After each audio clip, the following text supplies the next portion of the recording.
నిజంగా ఈరోజు చాలా హ్యాపీగా అనిపిస్తుంది.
ఎందుకంటే ఒక నిజమైన నీడీకి హెల్ప్ చేయటం అనేది ఎప్పుడూ కూడా మనసు తృప్తినిస్తుంది.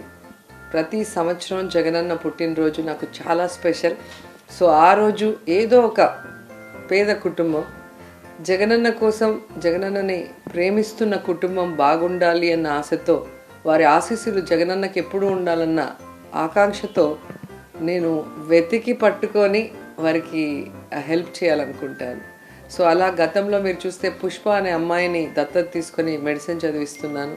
ఆ తర్వాత మీరాసాబ్ పాలెం అనే గ్రామాన్ని దత్తత తీసుకొని ఆ గ్రామంలో కావాల్సిన అన్ని వసతులు కూడా ఏర్పాటు చేయడం జరుగుతుంది. అలాగే ఈసారి నాగరాజు అనే కుటుంబం, నిజంగా అతని కథ నన్ను చాలా కదిలించింది. నాకు ఒక జర్నలిస్ట్ మోహన్ అనే వ్యక్తి నా మీద చాలా నమ్మకంతో నాకు ఆ వీడియో షేర్ చేసి ట్యాగ్ చేయడం జరిగింది. సో అది చూడగానే నాకు చాలా ఏడుపు వచ్చేసింది. అండ్ నాకు బాగా కనెక్ట్ అయిన విషయం నాగరాజు. నా ఫాదర్ పేరు నాగరాజు రెడ్డి. నాకు మా నాన్న అంటే చాలా చాలా చాలా ఇష్టం. సో మా నాన్న కోసమే నేను సినిమాల్లోకి రావడం జరిగింది, నాకు ఇష్టం ఉన్నా లేకపోయినా. సో అలాంటి నా నాన్న పేరు పెట్టుకున్న ఒక వ్యక్తి నా సహాయం కోసం ఎదురు చూస్తున్నాడు అన్నప్పుడు ఖచ్చితంగా వాళ్ళకి సహాయం అందించాలి అనుకున్నా. కానీ దేవుడు చూసారా, నాకు ఈరోజే ఇక్కడ సీఎం గారితో మీటింగ్ ఉండే అవకాశం రావటం, దానికి నేను వచ్చి నా పిఏ వెళ్ళవలసిన ప్లేస్లో నేనే నేరుగా వెళ్ళి ఆ కుటుంబాన్ని నా కళ్ళారా చూసి వారి బాధలో వారి బాధ్యతని నేను తీసుకోవాలని చెప్పి డిసైడ్ చేసుకున్నా. సో నాగరాజుకి చెప్పాను, ఇక నుంచి నీకు ఎవ్వరు లేరు అనుకోవద్దు, నేనున్నా, ఒక అక్కగా నేను ఎప్పుడు మీతో ఉంటా. సో ఈరోజు నాగరాజు కోరుకున్న విధంగా అతను ఒక షాప్ పెట్టుకోవడానికి నేను ఫైనాన్షియల్ సపోర్ట్ ఇవ్వటం జరిగింది. అలాగే పిల్లలు నిజంగా ఆణిముత్యాలు పుట్టారు భగవంతుడి ఆశీస్సులతో.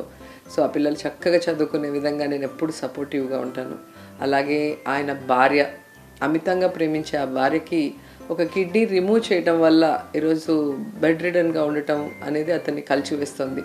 సో ఖచ్చితంగా ఏమాత్రం అవకాశం ఉన్నా తన ఆరోగ్యం మెరుగుపరిచి మళ్ళీ ఆ కుటుంబం మొత్తం హ్యాపీగా ఉండేలాగా నేను కృషి చేస్తాను. నేను ఎప్పుడూ చెప్తుంటాను, మనకి ఇష్టమైన వాళ్ళ పుట్టినరోజుకి బొకేలు ఇస్తే వాడిపోతాయి, శాలువలు ఇస్తే మూలన పడిపోతాయి.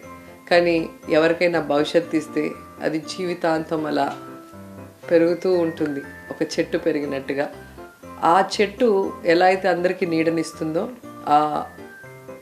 ఏమంటారు, ఆ హెల్ప్ పొందిన వాళ్ళు జీవితంలో అది మర్చిపోరు.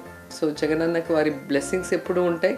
ప్లస్ వాళ్ళు ఇది ఇన్స్పిరేషన్గా తీసుకొని వాళ్ళ వల్ల అయినా 10 మందికి హెల్ప్ చేస్తారు. కాబట్టి నేను ఎప్పుడూ చెప్తాను, మీరు బొకేలు ఇవ్వటమో లేదా కేకులు కట్ చేయటమో చేయండి, నో ప్రాబ్లం. కానీ కష్టంలో ఉన్న వాడికి చేయూతనివ్వండి, అదే నిజమైన సంతోషం. అందుకే అంటాను, విలువైన బహుమతుల కన్నా విలువతో కూడిన బహుమతినివ్వండి.